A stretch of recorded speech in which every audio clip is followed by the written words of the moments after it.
Bienvenidos, queridos hermanos. ¿Quieren ver un avance del programa de este mes? Veremos diferentes maneras en las que la oración puede ayudarnos a no caer en las tentaciones.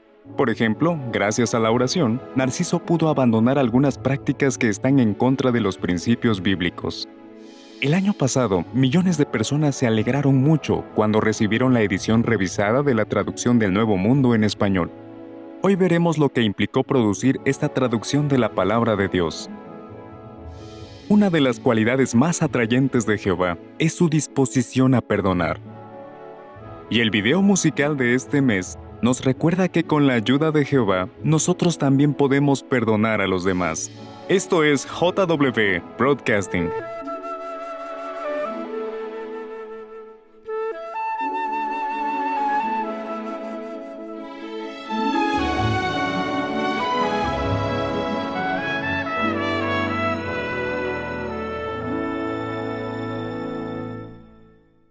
Este mes vamos a hablar de estas palabras de Jesús. Oren constantemente para que no caigan en la tentación. Podemos encontrar estas palabras en Mateo capítulo 26, versículo 41. En este discurso vamos a contestar tres preguntas importantes. Primera, ¿por qué oraba Jesús? Segunda, ¿a qué tentaciones se enfrentó? Y tercera, ¿qué lecciones podemos aprender de su ejemplo? Empecemos leyendo este versículo. Mateo 26, 41. Manténganse despiertos y oren constantemente para que no caigan en la tentación. Claro, el espíritu está dispuesto, o la intención es buena, como dice la nota, pero la carne es débil. ¿Por qué oraba Jesús? Jesús dijo las palabras que acabamos de leer la noche antes de morir. Sin duda esa fue la noche más difícil de su vida. En el contexto leemos que se sentía triste y muy angustiado. Para nosotros es difícil comprender del todo la angustia y la presión que sintió Jesús esa noche. Él sabía que Satanás haría cualquier cosa para que le fallara a Dios. También sabía que estaba a punto de sufrir una muerte horrible.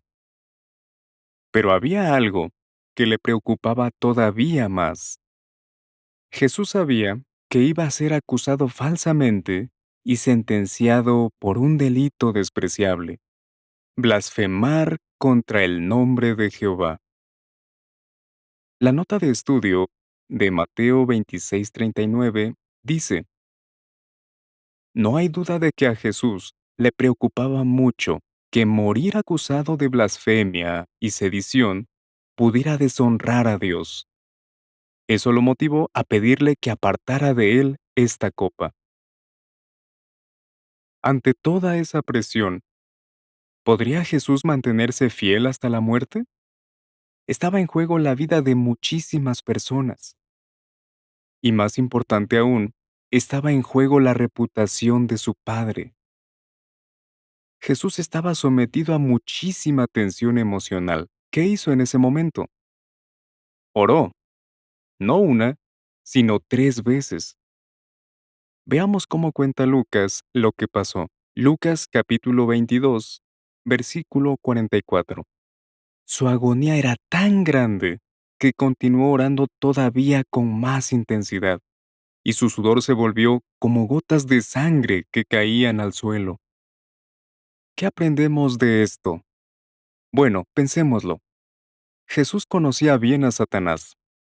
Había visto desde el cielo todas las tentaciones que Satanás usa para entrampar a los siervos de Dios. Aún así, Jesús no pensó que para él sería fácil superar cualquier tentación que le pusiera el diablo. Aquí hay una lección para nosotros. Si el Hijo perfecto de Dios sintió la necesidad de orar para pedirle ayuda y fuerzas, con mucha más razón nosotros. Por eso, qué apropiado es el consejo. Oren constantemente para que no caigan en la tentación. ¿Pero qué quiere decir caer en la tentación?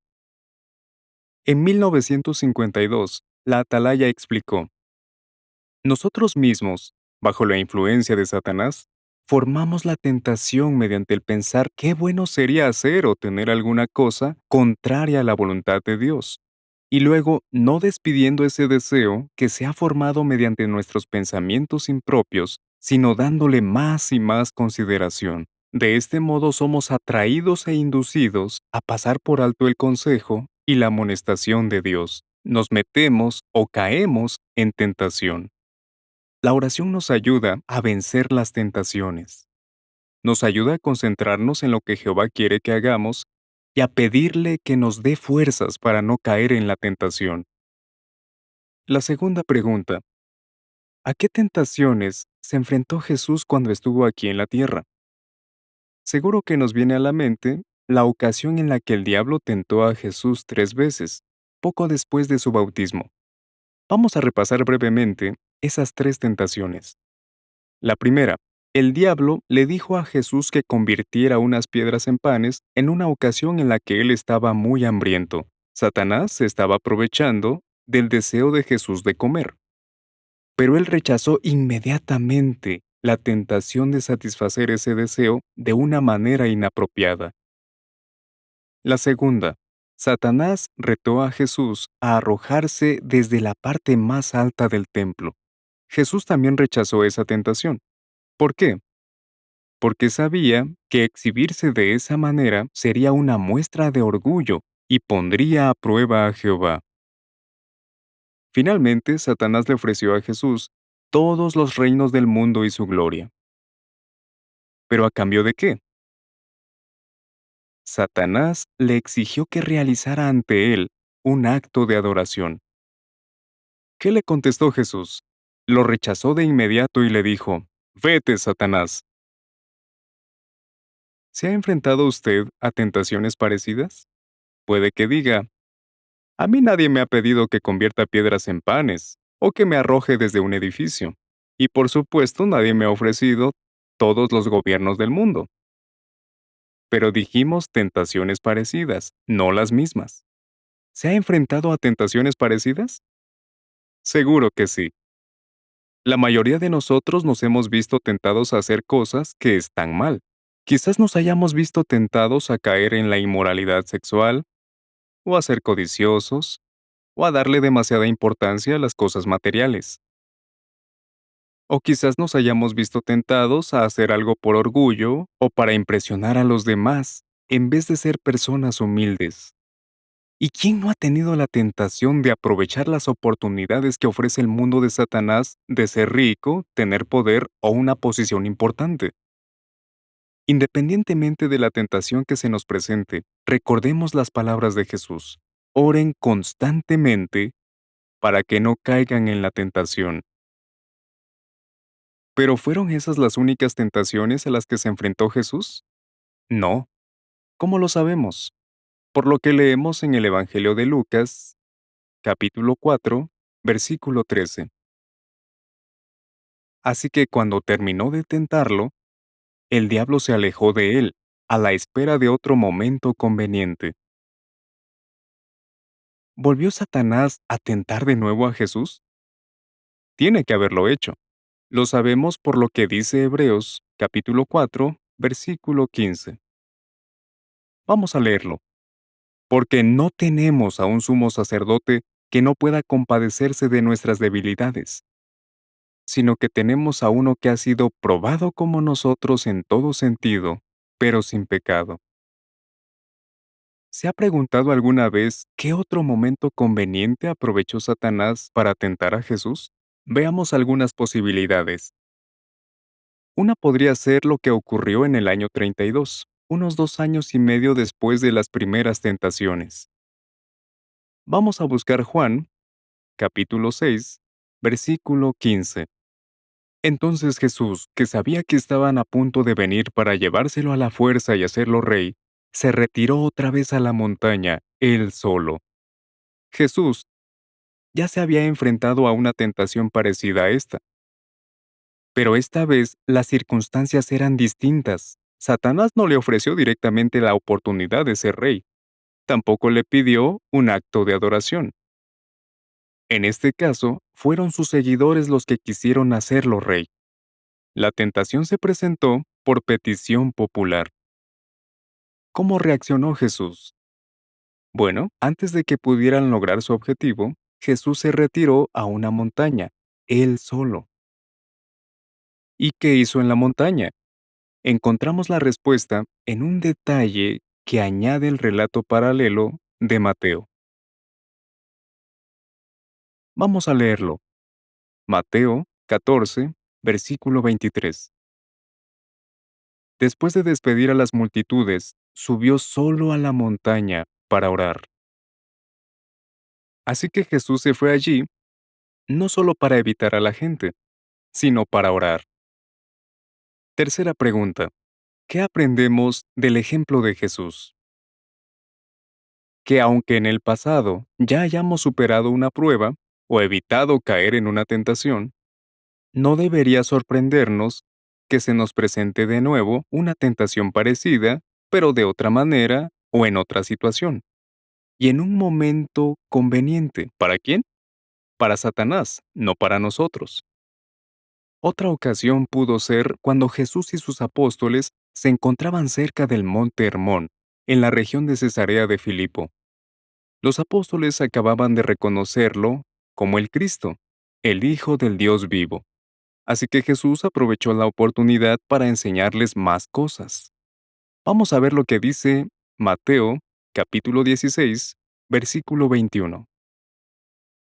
A partir de ese momento, Jesús comenzó a explicarles a sus discípulos que tenía que ir a Jerusalén y sufrir muchas cosas a manos de los ancianos, los sacerdotes principales y los escribas, y que también tenía que ser ejecutado y al tercer día ser resucitado. ¿Cómo reaccionaron los apóstoles al escuchar esas palabras? Veámoslo en el versículo 22. Pedro lo llevó aparte y comenzó a reprenderlo.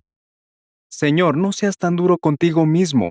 Eso jamás te va a pasar a ti. Aunque estas eran las palabras de un buen amigo, Jesús se dio cuenta enseguida de que reflejaban los deseos de Satanás, no los de Jehová.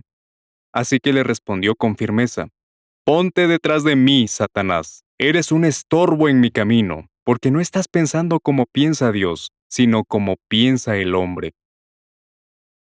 Aunque la Biblia no dice si Jesús oró o no en aquella ocasión, sabemos que él oraba constantemente.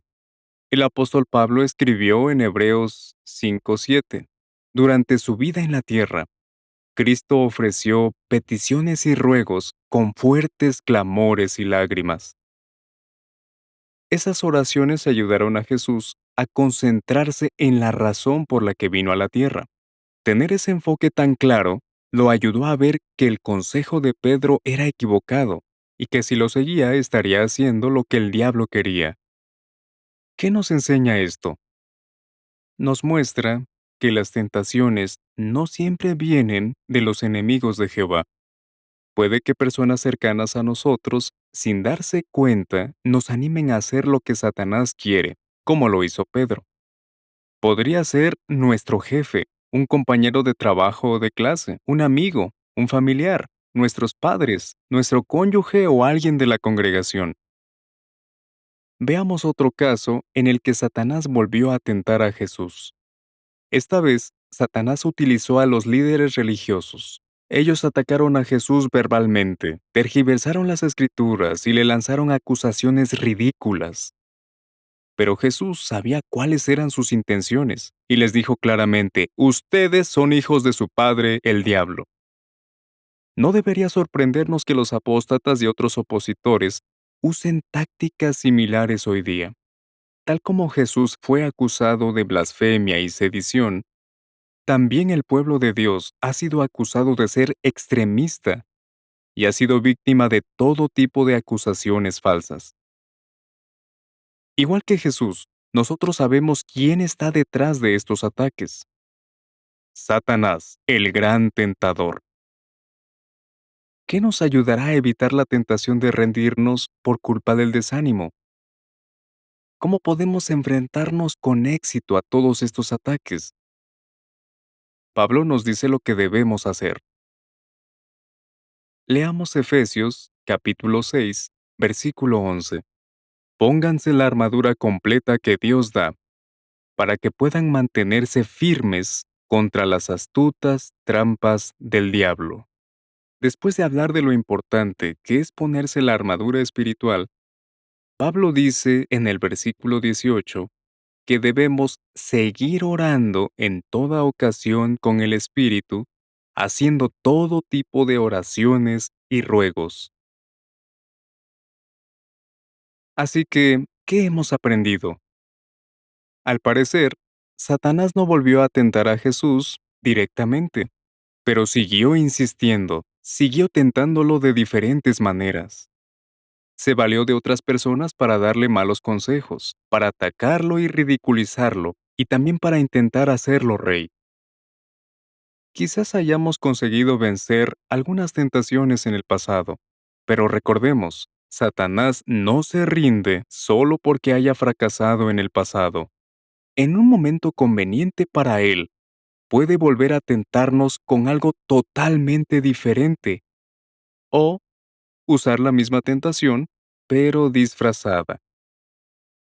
Así que, ¿cuál es la clave para no caer en la tentación? Tenemos que recordar y seguir el consejo de Jesús. Oren constantemente para que no caigan en la tentación. Hasta ahora, hemos visto que podríamos caer en la tentación de hacer algo que está mal, pero también podríamos vernos tentados a no hacer lo que está bien. Por ejemplo, aunque sabemos que deberíamos estar dispuestos a perdonar a alguien que nos ha hecho algo malo, puede que caigamos en la tentación de evitar a esa persona y no perdonarla, aunque tengamos buenas razones para hacerlo. ¿Qué puede ayudarnos en una situación como esta? De nuevo, la respuesta es pedirle a Jehová que nos ayude. Ese es el tema de nuestro video musical de este mes. En él se ve una situación muy dolorosa que se produce entre una madre y una hija.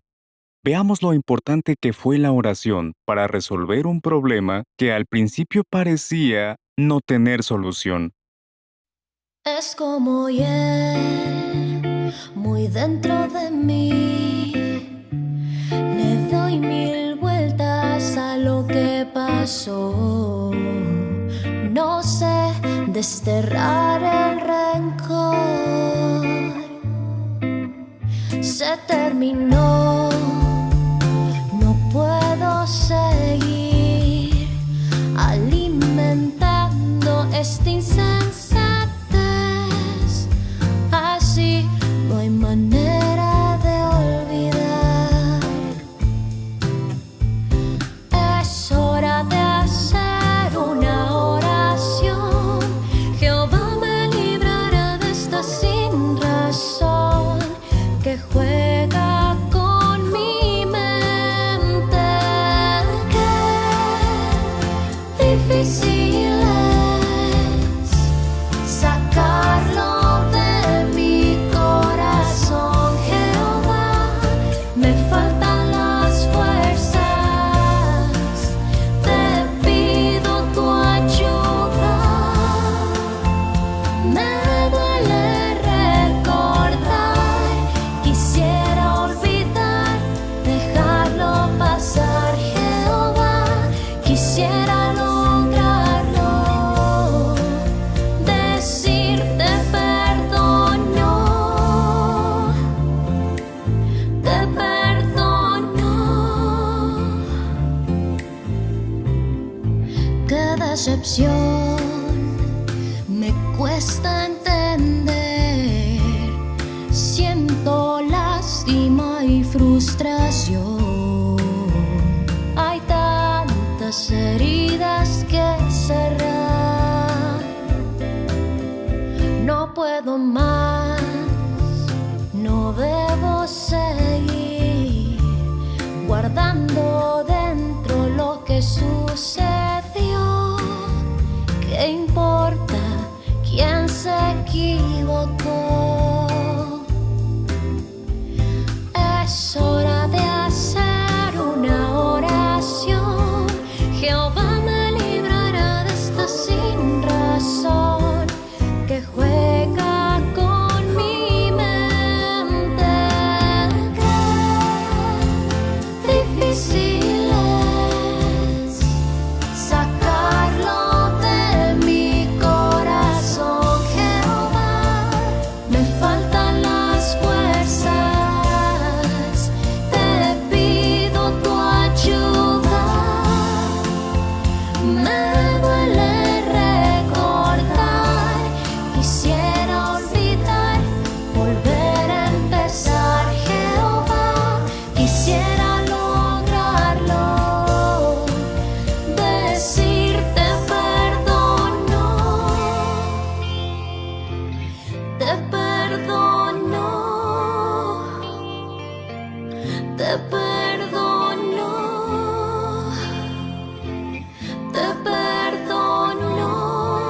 te perdono.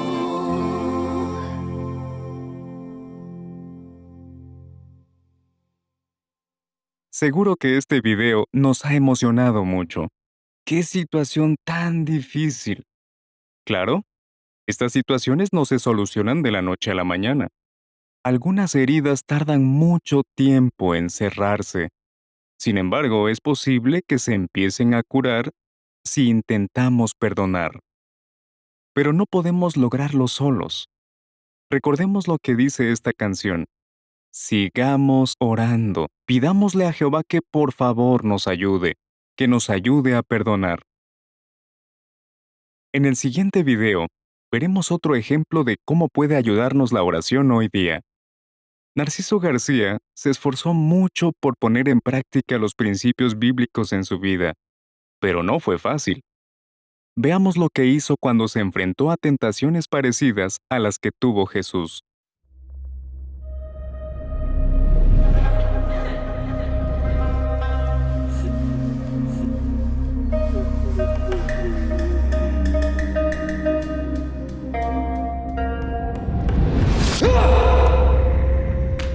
Me costó sangre, sudor y lágrimas aprender artes marciales. Cuando participé en un torneo importante, lo gané. Después mi vida cambió.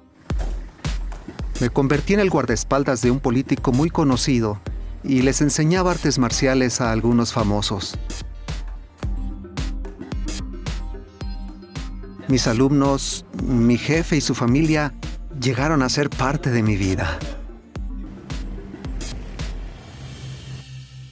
Pero todavía me faltaba algo.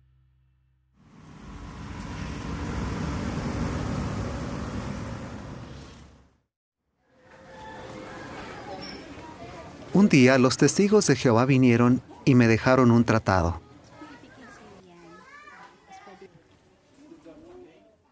Me sorprendió mucho saber que Dios tiene nombre. Pensé, esto puede ser lo que estaba buscando. Así que acepté un curso bíblico y me di cuenta de que se lo debía todo a Dios.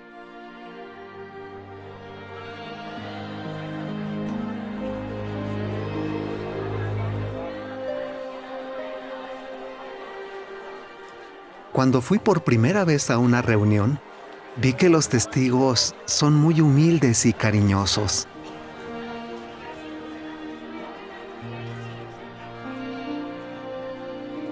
Pero mis vecinos se burlaban de mí.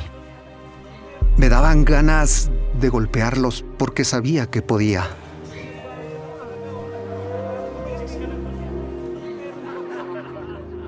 Me avergonzaba no hacer nada por defender el nombre de Jehová. Pero una mañana, al ir a la reunión, le oré a Jehová por primera vez y le pedí que me diera valor. Jehová, ayúdame, no puedo hacerlo solo. Cuando terminé de orar, sentí que Jehová me dio fuerzas. Y con calma les dije a los vecinos que iba al salón del reino.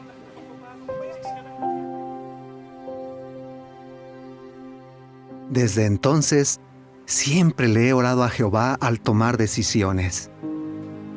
Tenía que dejar las artes marciales, tenía que renunciar a mi trabajo como guardaespaldas y dejar de llevar armas.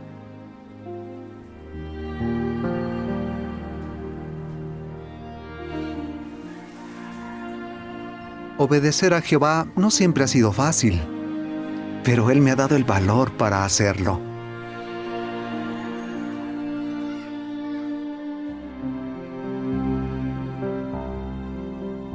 Un día mi jefe me pidió que lo visitara. Me ofreció pagarme el doble y un automóvil nuevo. Esa oferta era muy tentadora. Así que fui al baño y le supliqué de nuevo a Jehová que me diera valor. Jehová, ayúdame por favor. No puedo hacer esto solo.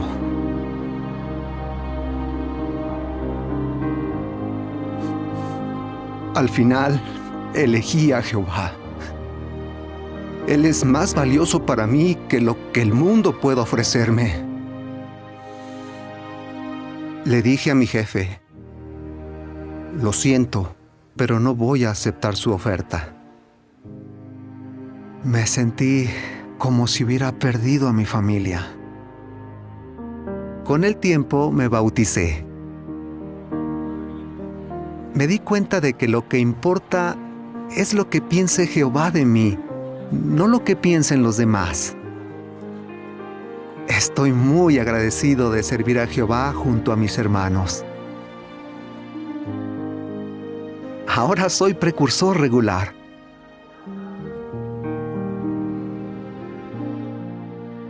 Esta sí es la vida que estaba buscando.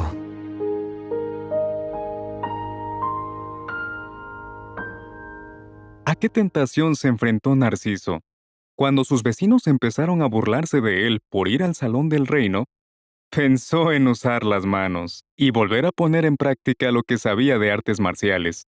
Las burlas pusieron a prueba la humildad de Narciso, pero gracias a la oración, fue capaz de hablarles con calma y seguridad a sus vecinos. Su jefe también lo tentó con un aumento de sueldo y un auto nuevo. ¿Qué hizo Narciso? Inmediatamente se fue a un lugar tranquilo y oró con todas sus fuerzas. Y Jehová le dio el valor que necesitaba para tomar la decisión correcta. Cuando nos enfrentemos a tentaciones parecidas, podemos estar seguros de que si oramos a Jehová, Él nos dará las fuerzas para hacer lo que está bien. Una manera en la que Jehová contesta nuestras oraciones es a través de las Escrituras. En ellas encontramos excelentes ejemplos de siervos fieles de Dios que superaron todo tipo de pruebas. Veamos en la siguiente escenificación lo que podemos aprender del apóstol Pedro.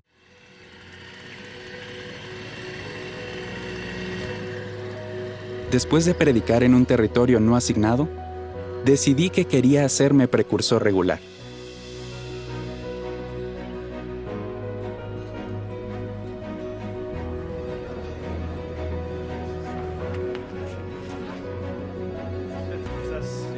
Aunque me está yendo muy bien en el trabajo.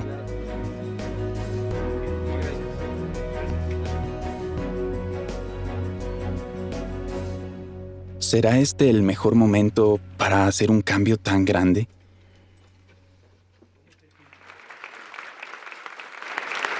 En nuestra congregación se va a formar un grupo de habla extranjera.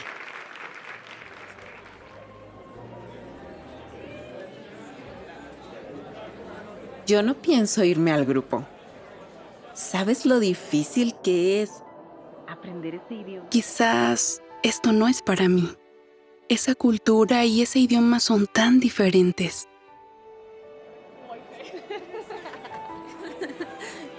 ¿Y tú qué piensas?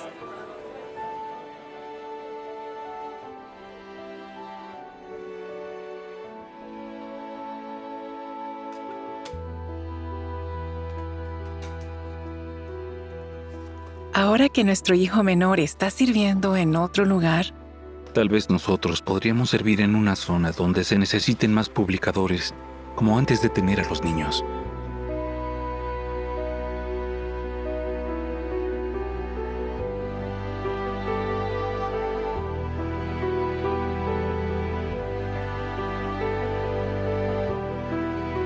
pero ya no tenemos tantas energías.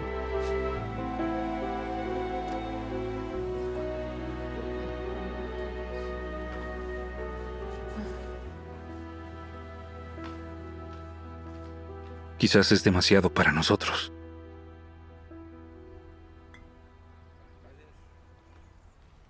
Le conté mis dudas sobre hacerme precursor a un hermano que lo ha sido por mucho tiempo. Me hizo pensar en el ejemplo del apóstol Pedro.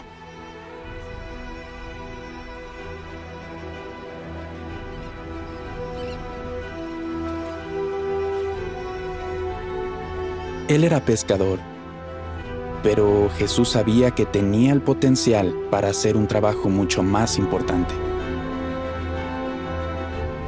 Pedro no había pescado nada en toda la noche, pero con Jesús a su lado, las cosas serían distintas.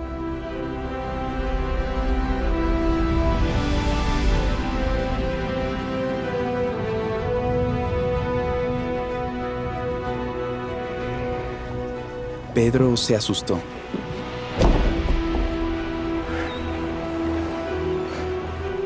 Simón,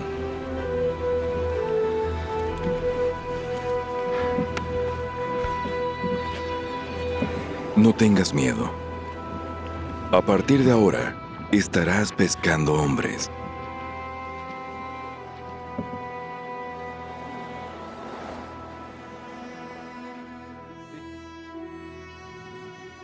La predicación sería el trabajo más importante en su vida.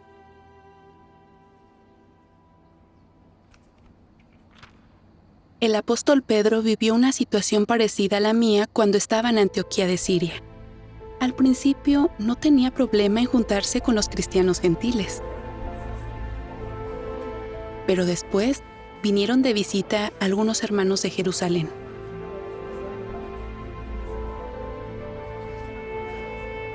Y lo que ellos pensaban de los gentiles hizo que el corazón de Pedro se cerrara.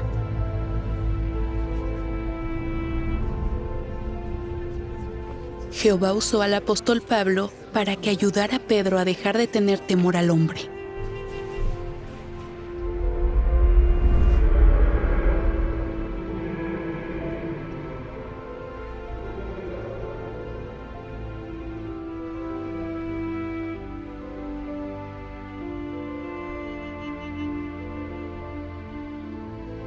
Así que le pedí a Jehová que me ayudara a abrir mi corazón de par en par.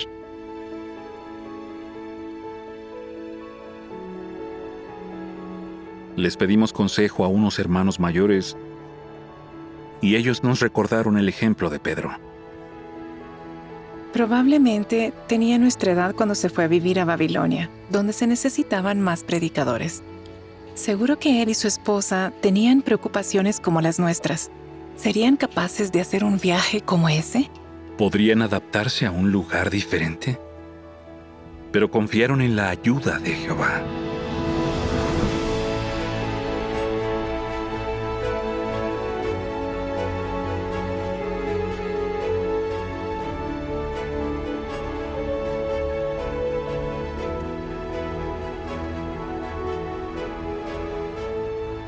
Nosotros podemos hacer lo mismo.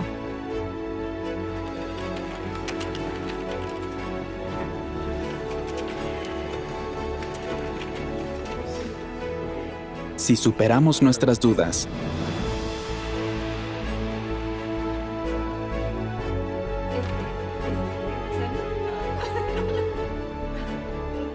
Y abrimos nuestro corazón de par en par,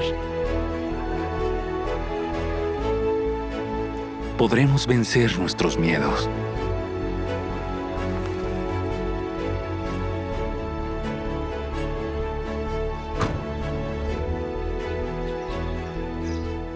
Y Jehová nos bendecirá mucho más de lo que imaginamos.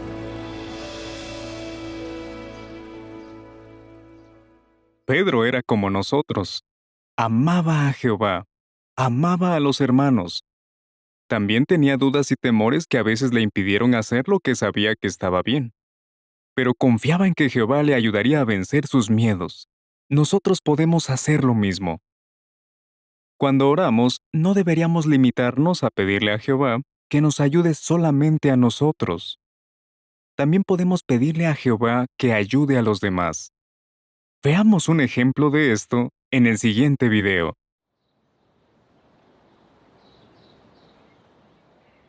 Todos los días oro a favor de los hermanos, porque sé que Jehová es el que escucha las oraciones.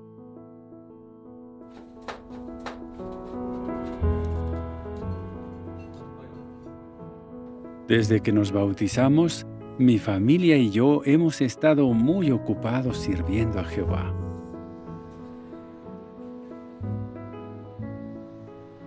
Era una vida que nos hacía muy felices. Me encantaba predicar. Disfrutaba mucho dirigiendo cursos bíblicos y hablándoles a otros de la verdad. Durante un tiempo, era el único anciano de mi congregación. Intentaba hacerles visitas de pastoreo a todos los hermanos, pero no me daba tiempo. Así que me acostumbré a orar por ellos muchas veces al día. Los mencionaba a cada uno por nombre. Le pedía a Jehová que protegiera a sus valiosas ovejas de los ataques de Satanás.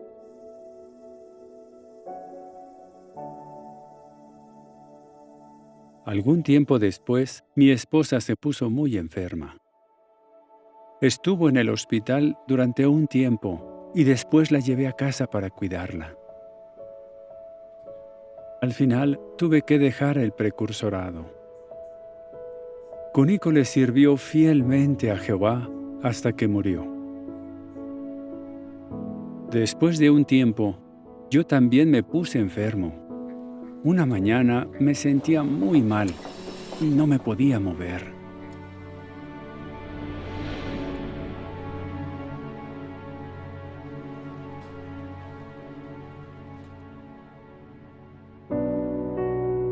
Afortunadamente aquel día sobreviví, pero ahora estoy confinado a una silla de ruedas. Ya no puedo salir a predicar como lo hacía, ni encargarme de responsabilidades en la congregación. Necesito ayuda para vestirme y para ducharme. Lo cierto es que me deprimo mucho cuando pienso en que antes podía caminar y moverme con libertad.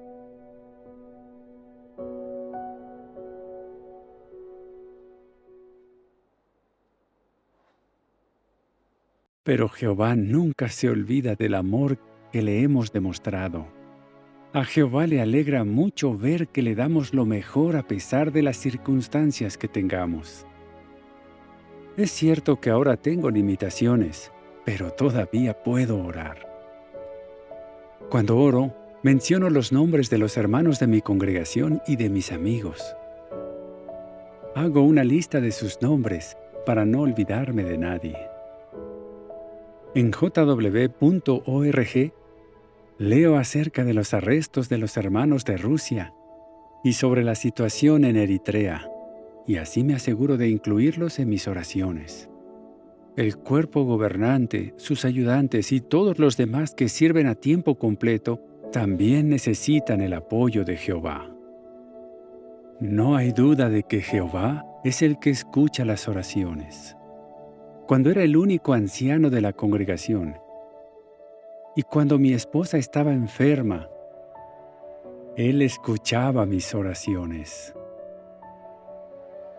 Así que estoy convencido de que las oraciones que hago ayudan a mis hermanos. Ahora predico lo que puedo. Por ejemplo, les hablo a los que me cuidan. Cuando veo a alguien a quien no he visto desde hace mucho y le digo, he estado orando por ti, muchas veces me dicen que de verdad les ayudó. Algunos incluso lloran de agradecimiento y yo también me siento feliz. Aunque cada día me siento más débil, mis oraciones son cada vez más y más profundas. Mientras viva, quiero valorar el magnífico regalo que Jehová nos ha dado, la oración.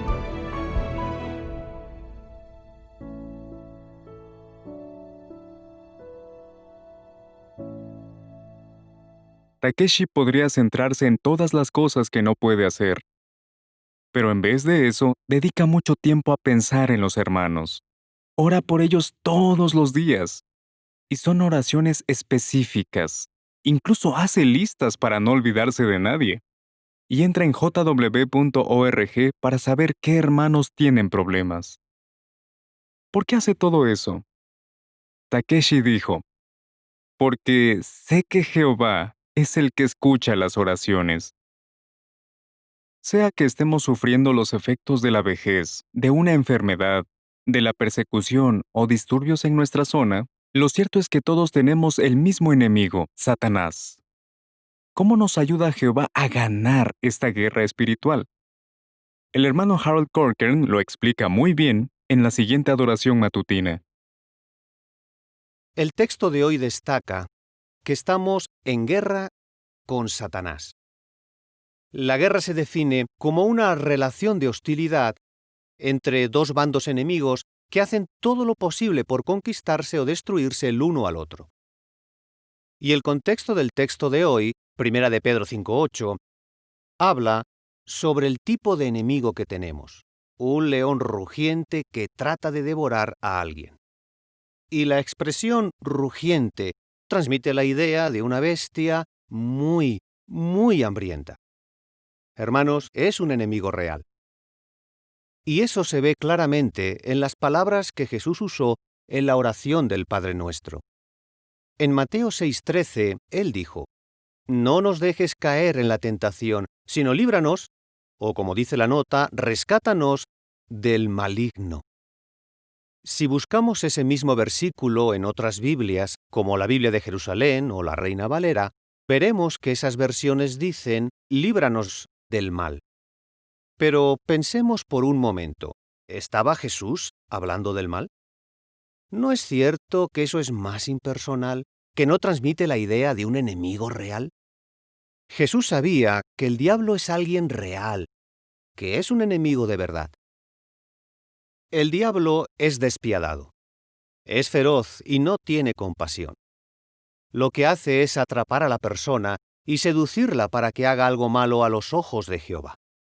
Entonces la persona se siente aplastada por la culpa.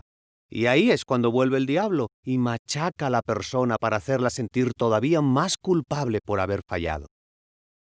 ¿Cómo nos enfrentamos a un enemigo tan poderoso? Bueno, en una guerra hay soldados. Así que usemos una expresión que usó el apóstol Pablo para describir nuestra situación. Vamos a abrir nuestra Biblia, por favor, en la segunda carta a Timoteo. Segunda Timoteo, capítulo 2. Y vamos a leer los versículos 3 y 4 y hablar un poco de cómo ser un soldado.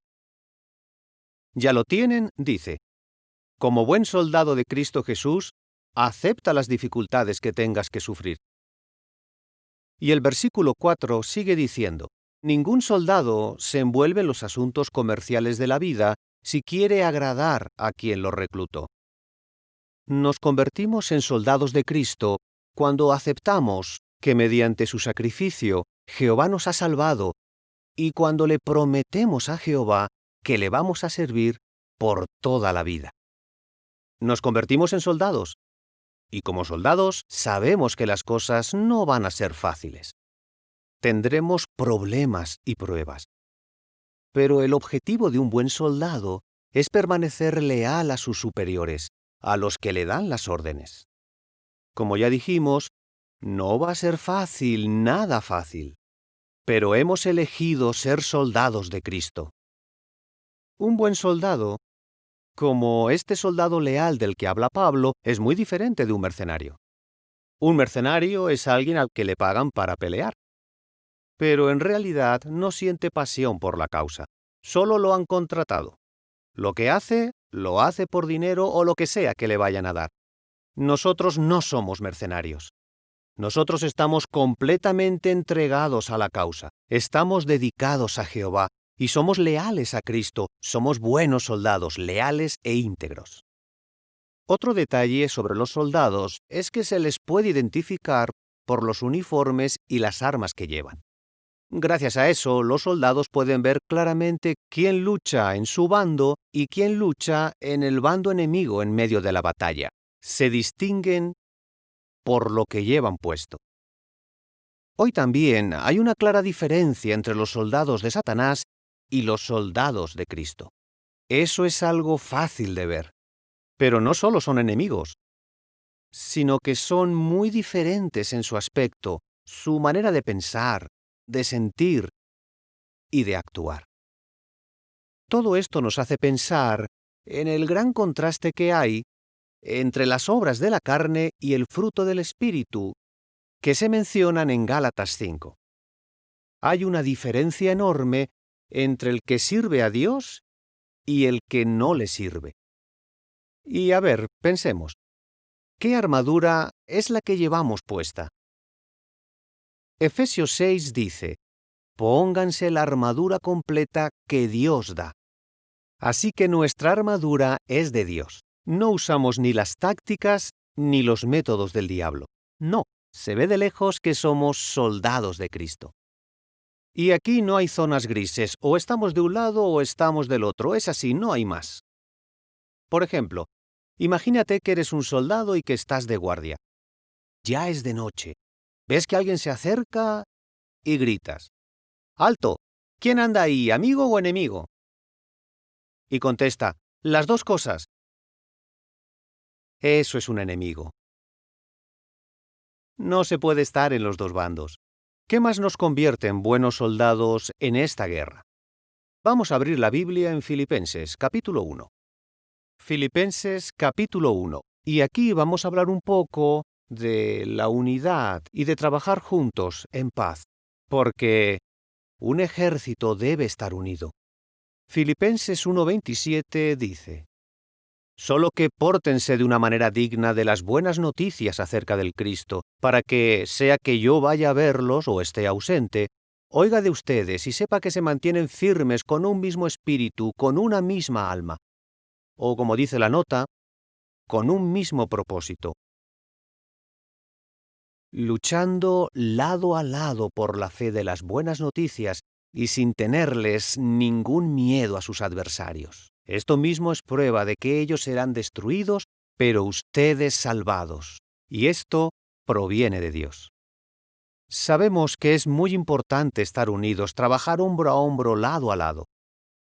Ahora, una de las tácticas del diablo es tratar de dividirnos. Quiere vernos separados, que nos peleemos entre nosotros. Esta es una estrategia de guerra muy efectiva. Hasta Jehová la usó contra sus enemigos, ¿se acuerdan? En 2 de las Crónicas 20:20-23, se describe el ataque de Amón, Moab y la región montañosa de Seir contra Judá. ¿Y qué hizo Jehová? Sembró el caos, empezaron a atacarse y matarse entre ellos. El diablo usa la misma estrategia para sus malvados fines. ¿Cómo? Si él logra que nos llevemos mal, que nos tratemos como enemigos, habrá conseguido su objetivo. De hecho, recuerden lo que dice Efesios 4:26 y 27 sobre llevarnos bien. Cuando se enojen, no pequen. No dejen que se ponga el sol estando todavía enojados. No le den ninguna oportunidad al diablo. Y cuando él ve algún desacuerdo o algún conflicto, le echa leña al fuego. No perdamos de vista quién es nuestro enemigo. Los hermanos pueden decepcionarnos, sacarnos de quicio y a veces hacernos daño, porque son imperfectos. Pero ellos no son el enemigo. El diablo y sus ejércitos, ellos sí son el enemigo. Así que no nos pongamos a pelear con quien no debemos. Recordemos que los hermanos están de nuestro lado. Por otra parte, también leímos en el texto de Filipenses que no debemos tener miedo. ¿Y recuerdan qué era lo que tenían que hacer los soldados israelitas cuando tenían miedo? Deuteronomio 28 dice, los oficiales también deben preguntarle al pueblo, ¿hay alguien que tenga miedo y esté desanimado? Que vuelva a su casa, para que no haga que sus hermanos se desanimen como él. Lo que hacen otros nos afecta. Imagínate que estás en el ejército de Josué listo para la batalla, y junto a ti hay otro soldado, y justo antes de salir llega y te dice, vamos a morir todos. No vamos a volver, despídete de tu familia, se acabó. O diga, yo no sé si Jehová va a ayudar a Josué como ayudó a Moisés, ¿eh? ¿Se imaginan qué horrible? Era mejor que alguien así se quedara en casa. Con esa actitud solo iba a desanimar a los demás. Pero nosotros tenemos compañeros positivos, valientes, que confían en Jehová. Y tenemos los ejemplos de la Biblia y los actuales, como nuestros hermanos de Rusia. Como soldados de esta batalla, sabemos cuáles son las tácticas de Satanás. Pero ojo, él nos estudia y conoce nuestros puntos débiles. La Atalaya del 1 de septiembre del 88 publicó el artículo «Estén firmes contra las maquinaciones de Satanás». Allí decía que el diablo conoce bien nuestras debilidades. ¿Y nosotros? Si no las conocemos y no las corregimos, seremos presa fácil del diablo.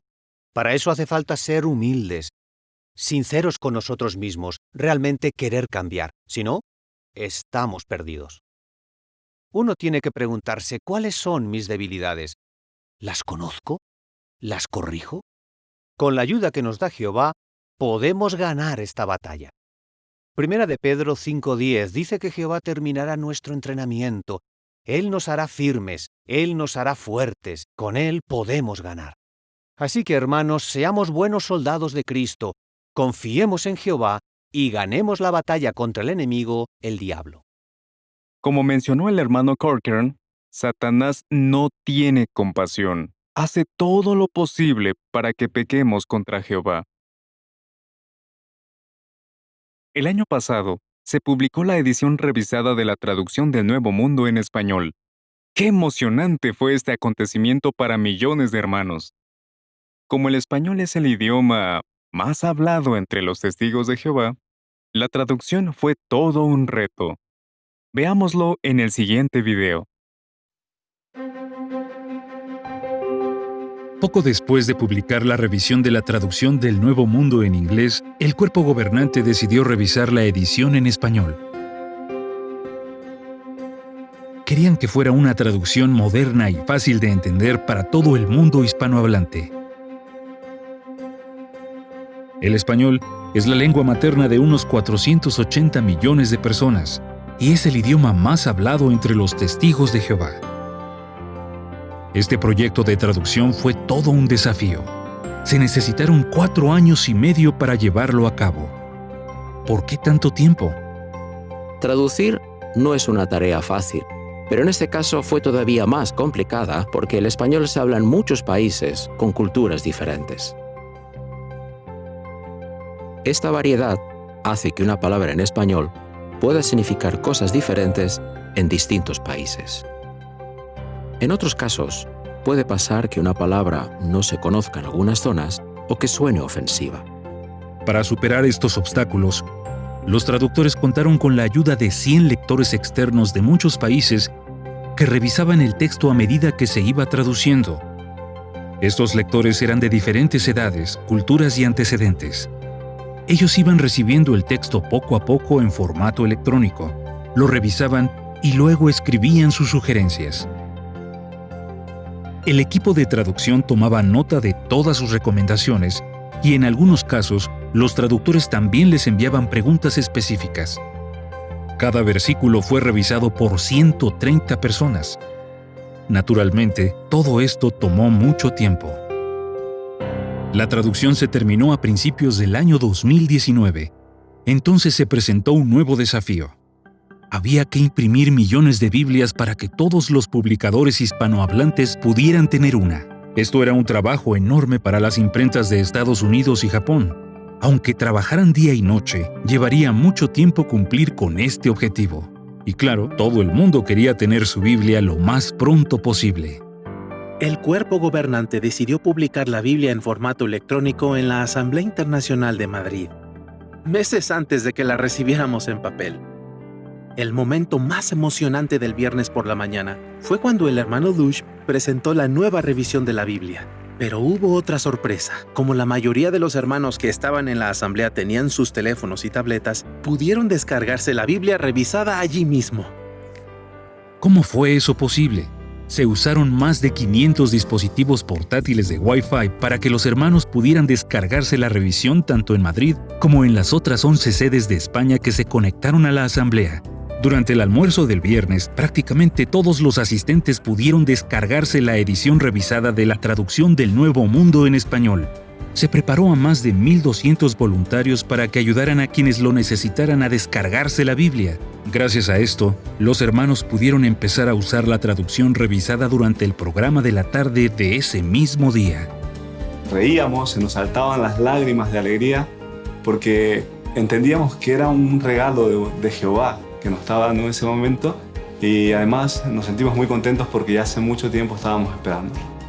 Lo que más me gusta de esta revisión es que es muy sencilla. A veces incluso pienso, ¿pero esto estaba escrito antes? Es como que me llega al corazón más rápido.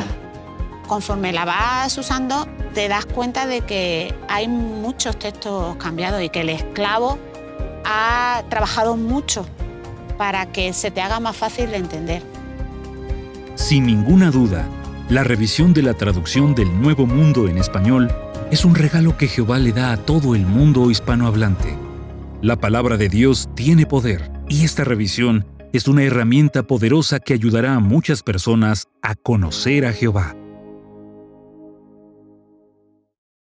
Este mes hemos visto que debemos orar constantemente para que no caigamos en la tentación. La oración ayudó a Narciso a hacer grandes cambios en su vida y a no caer en las tentaciones que pusieron a prueba su humildad. El ejemplo del apóstol Pedro demuestra que podemos vencer nuestros temores y mostrar más amor a Jehová y a los hermanos. En vez de centrarse en sus limitaciones, Takeshi es feliz orando por sus hermanos todos los días.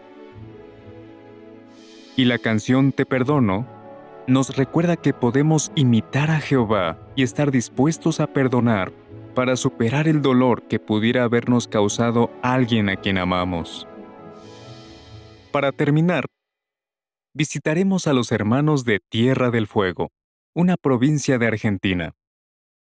Tierra del Fuego es un archipiélago que se encuentra en el extremo sur del continente americano. En la isla principal se elevan montañas de glaciares y picos de casi 2.400 metros, 8.000 pies, de altura. Aquí, la cantidad de horas de luz varía mucho a lo largo del año, de unas 17 horas en verano a aproximadamente 7 horas en época de invierno. Pero independientemente de eso, puede haber viento, hielo y nieve durante todo el año. En la ciudad de Ushuaia, que se encuentra en la isla principal, hay 3 congregaciones. Para asistir a las asambleas, los hermanos tienen que cruzar una cordillera. Viajan aproximadamente 200 kilómetros, unas 125 millas. A veces hay carreteras intransitables por culpa del hielo y de la nieve. Los hermanos salen a predicar sin importar el tiempo que haga. En algunas partes de Ushuaia no se puede ver el sol en invierno, porque no se eleva por encima de las montañas. Cuando los días son cortos, los hermanos se adaptan y salen a predicar más tarde para aprovechar las horas de luz. Los hermanos organizaron una campaña para predicar en zonas rurales y en islas remotas, como la isla Navarino, a la que llegan cruzando el canal Beagle. Hace poco, algunos hermanos hicieron el esfuerzo de aprender inglés para poder predicar a los muchos turistas que visitan la zona. En las 3 congregaciones de Ushuaia hay más de 300 publicadores y 47 precursores regulares. Dirigen 286 cursos de la Biblia. Los hermanos de Ushuaia, Tierra del Fuego, les envían un cariñoso saludo. Desde la Central Mundial de los Testigos de Jehová, esto es JW Broadcasting.